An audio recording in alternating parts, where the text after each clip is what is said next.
na discussão do tarifaço, né, o que pode entrar nessa negociação, que pode ser levado para a mesa nessa possível reunião presencial entre Lula e Trump. Agora, mais possível do que antes, porque aconteceu o primeiro patamar, né, que a diplomacia esperava, o primeiro degrau, que era um encontro, uma conversa virtual entre os dois.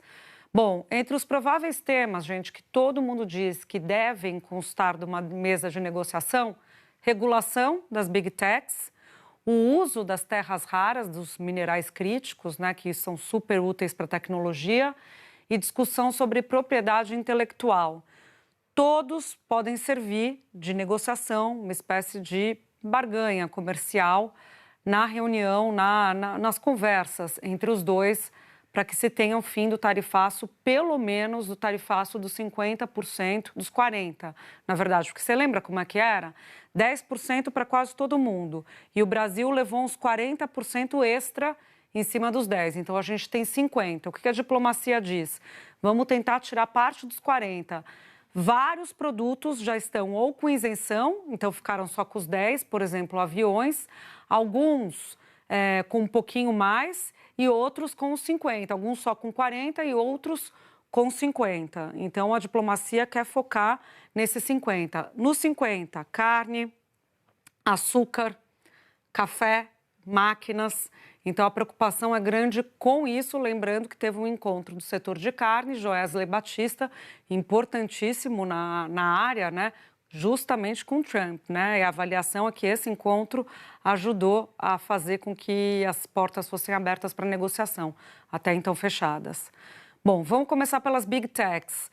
Em julho, os Estados Unidos abriram uma investigação sobre as regras brasileiras para as plataformas digitais, naquela seção 301. Lembra o que era? Uma seção do Código de Comércio americano. O governo americano pede mais liberdade de expressão nas redes, enquanto o Brasil quer responsabilização das empresas. Então, tem aí um embate complicado. Lembrando que Trump, apoiado hoje, o pessoal das Big Techs que apoiavam os democratas lá atrás, hoje apoia o republicano. Então, ele vem com toda a avaliação, né, do setor nas costas. Outro tema de interesse são as terras raras. Os Estados Unidos querem reduzir a dependência da China, que é líder mundial na produção de lítio e nióbio, que são os materiais fundamentais para a transição energética no futuro. O Brasil tem uma das maiores reservas do mundo e pode usar isso como, por exemplo, na negociação, né, pedindo tecnologia para o processo de melhoria, né, de produção mesmo desses minerais. Porque o que acontece? A gente retira os minerais, mas tem uma fábrica que está sendo feita aqui no Brasil para a produção deles de modo que eles sejam incrementados e sejam usados na tecnologia. A gente só extrai. Então, o que o Brasil quer é ter a tecnologia para fazer essa produção, que a gente está engatinhando nisso. E propriedade intelectual, como eu dizia para vocês, tá? As empresas americanas pedem regras mais duras para patentes e direitos autorais, enquanto o Brasil quer garantir que essas regras não afetem o acesso, por exemplo, a medicamentos essenciais americanos. Agora, sobre a taxação de produtos agrícolas, produtores brasileiros buscam a redução das taxas americanas. Nesse caso, existe a possibilidade do governo brasileiro usar a abertura dos minerais raros como uma moeda de troca das terras raras, né, os minerais críticos, nesse mercado. E tem a questão do etanol, gente. Diferentemente do brasileiro, que é produzido a partir da cana-de-açúcar, o americano é feito a partir do milho. E uma abertura de mercado para o etanol nos Estados Unidos, no Brasil, do americano, pode ser colocada em pauta. Pode ter como objetivo reduzir o preço do combustível e ter mais uma moeda de troca com o governo americano. Meio complicado, tá? O que a gente importa aqui vai para o Nordeste, é considerado como eficiência em termos de meio ambiente muito pior do que o de cana-de-açúcar. Mas, enfim, o fato é que para entrar eles pagam mais do que a gente para entrar aqui. E lembrando que toda essa negociação, tá, de tarifa, quando a gente fala de metanol, Mercosul, tá? Não pode tirar do bolso e resolver sozinho a questão, não, porque a gente tem a tarifa externa comum. Então, no caso do etanol, diferentemente de outros pontos que a gente colocou aí como propriedade intelectual, no caso do etanol, tem essa discussão ainda com os parceiros do Mercosul. E, por fim, para finalizar, gente, a questão política, a relação entre Trump e Eduardo Bolsonaro, somadas às críticas americanas ao judiciário brasileiro. Quer dizer, não tem uma relação entre Trump e Eduardo Bolsonaro, né? Tem o trabalho que tem sido feito por Eduardo Bolsonaro nos Estados Unidos e como isso tem dado levou ao presidente americano a dar um peso político para a discussão toda, gerou tensão entre os líderes, criticou-se o judiciário brasileiro por causa dessa atuação de Eduardo Bolsonaro. Enfim, não foi mencionado isso no telefonema de hoje, é um bom indicativo. Vamos seguir aqui em frente agora, chamando a Ana Flor de Brasília, o Joel Pinheiro está aqui comigo em São Paulo, Marcelo Lins do Rio de Janeiro. Boa tarde para vocês todos. Joel, começo com você. Olá, Júlia. Boa tarde, colegas. Boa tarde, assinantes. É uma mudança de patamar para a relação Brasil-Estados Unidos nesse momento, né? O patamar anterior era o zero, era o Brasil ali sem conseguir nenhuma interlocução dentro do governo americano e vendo a si mesmo, a nós próprios, alvos de sanções americanas justificadas por questões políticas e jurídicas que, do nosso ponto de vista, são inegociáveis, porque se tratam de questões básicas de soberania. Não, o nosso judiciário não pode mudar uma decisão com base numa pressão externa e muito menos pode o presidente da República fazer qualquer pressão nesse sentido. Então, não dava nem para começar o diálogo. Agora, quando a gente vê os relatos de ambos os lados do que foi a conversa de meia hora entre Lula e Trump hoje, a gente vê uma discussão que não sei se vai dar certo, não sei se vai resultar lá na frente no fim das tarifas, mas é uma discussão que já se dá sobre os termos em que ela pode ser dada. Termos de uma discussão econômica envolvendo aí diversos setores, diversos interesses, diversas questões que misturam com questões legais também que o Brasil vai ter que decidir, por exemplo, com relação a como tratar as Big Techs e os usuários de Big Techs, a propriedade intelectual e o quanto a gente protege ou não essa propriedade, mas enfim, questões dentro do âmbito em que sim, é possível discutir e é possível oferecer, fazer propostas e contrapropostas. Isso por si só já marca um grande avanço. Eu noto também que tem sido justamente nessa relação direta entre os dois chefes de Estado que a gente tem visto isso, né? Primeiro nos 20 segundos lá da ONU e agora nessa conversa de meia hora.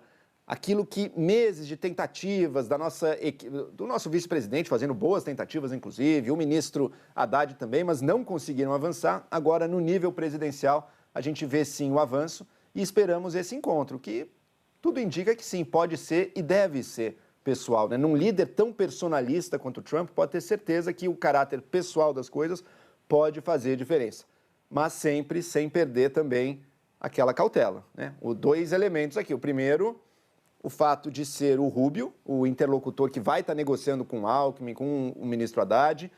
Rubio é a linha dura da direita latino-americana. Provavelmente partiu dele a ideia, por exemplo, de sancionar pessoas aqui no Brasil ligadas ao Mais Médicos lá atrás. Ele origem cubana, né, radicalmente contra toda a esquerda latino-americana, uma posição muito dura.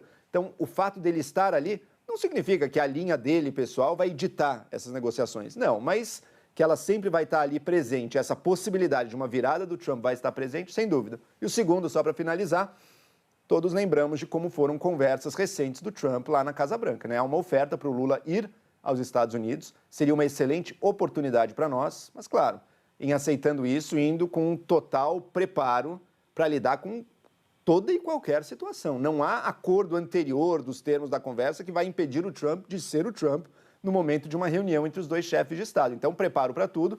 Lembrando, por exemplo, que com o líder sul-africano, Trump mostrou fotos de um suposto genocídio branco na África do Sul, ou seja, pegou ele totalmente despreparado. Tenho certeza que o Lula, se essa conversa for acontecer, não estará e não pode estar despreparado. Nunca dá para abandonar completamente a cautela nesses casos. Os sinais são muito positivos, que a relação pode melhorar e está melhorando, os termos da conversa já melhoraram. Mas é preciso estar preparado para tudo, sim. A gente tem, Lins, nesse momento, um outro patamar da história do que a gente tinha até ontem à noite, que não se sabia que essas negociações estavam acontecendo no paralelo. Até o Mauro Vieira, informação que eu apurei, foi chamado no Palácio da Alvorada ontem à noite, ontem no final da tarde, eu acho, já com a informação de que aconteceria hoje o telefonema para conversar com o presidente. A nossa embaixadora lá nos Estados Unidos, em Washington, também participou, a Viotti, dessa ajuda, da articulação dessa ajuda, dessa atuação para que acontecesse o telefonema.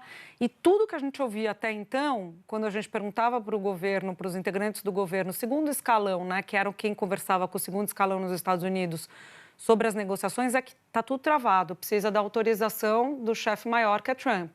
Então, o que aconteceu hoje, por isso que eu volto, a gente está em outro patamar hoje do que a gente estava até então, é que houve o ok dele formal. Ele falou, ele não tinha falado sobre isso na ONU. Na ONU era um indicativo de que a coisa poderia caminhar. Hoje não é mais um indicativo, hoje é um fato, porque ele disse, e ele escreveu nas redes sociais, que as conversas vão começar e que ele disse a Rubio que o Rubio vai tocar essas negociações na esfera diplomática. Agora, é um empecilho, como o Joel falava, né? E até a Ruvená também tem essa informação, no sentido de que poderia ser um outro nome e talvez facilitaria.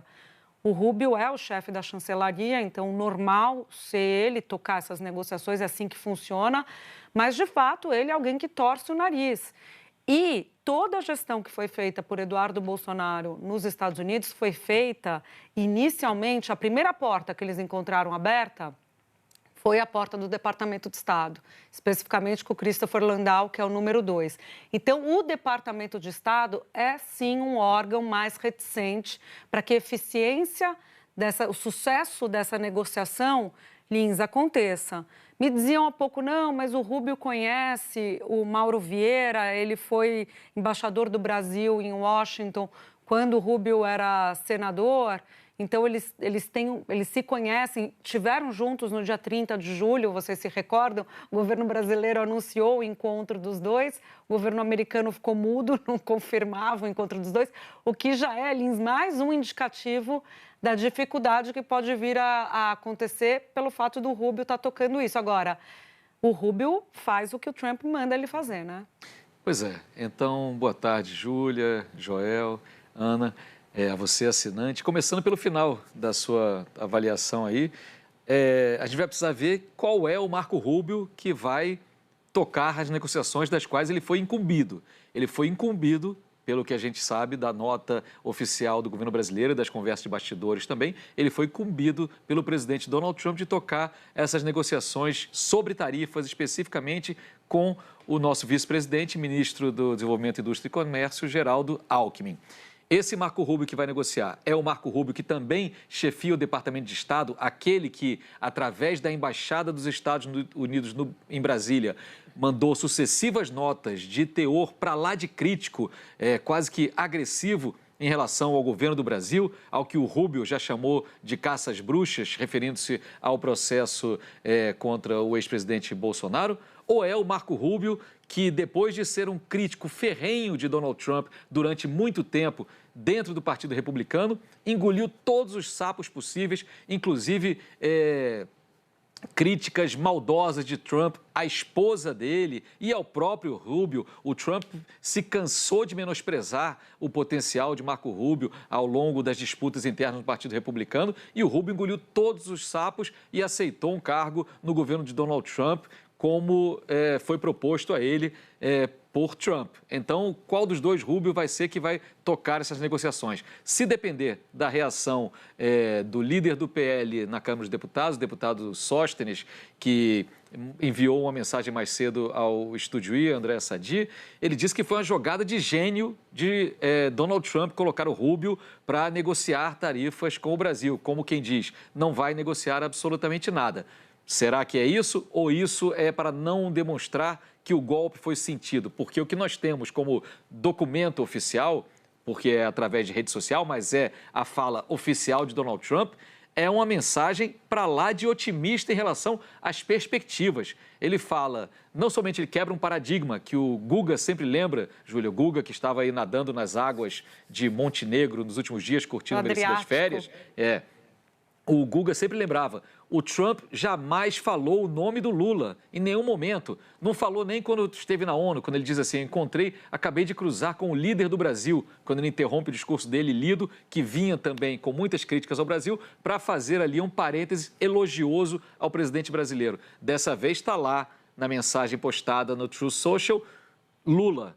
Ele botou o nome e já quebrou esse paradigma. Não só isso, disse que um futuro encontro poderia acontecer nos Estados Unidos ou no Brasil. Mais ainda, disse que gostou muito da conversa e que os dois países vão se dar muito bem. Ou seja, o chefe do Rubio demonstra estar razoavelmente otimista, mais até do que foi a reação do governo brasileiro depois da conversa, a reação oficial do governo brasileiro. Então, de fato, estamos em um outro momento e, para todos os efeitos, claro que não há nenhuma decisão. Está aí, então, a postagem do Donald Trump falando sobre como foi a conversa.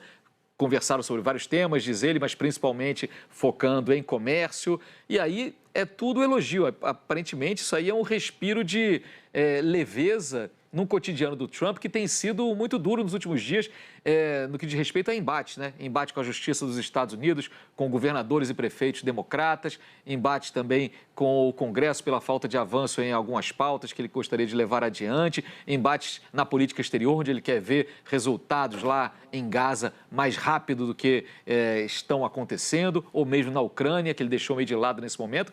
Essa postagem dele é uma postagem realmente que tem um tom otimista. Se isso vai se refletir numa mudança no que é realmente importante, a questão das tarifas, que foi maculada pela ingerência da política, da ideologia, numa questão que deveria ser apenas econômica, comercial, é o que nós vamos precisar saber daqui para frente no que está sendo preparado nas negociações. Mas, sem dúvida nenhuma, a manutenção do diálogo e, mais do que isso, um diálogo que aconteceu com certa leveza e algum otimismo, é o que dá para depreender das mensagens oficiais de parte a parte, me parece que é um dado positivo, pensando no melhor para a economia brasileira e nas necessidades também da economia dos Estados Unidos.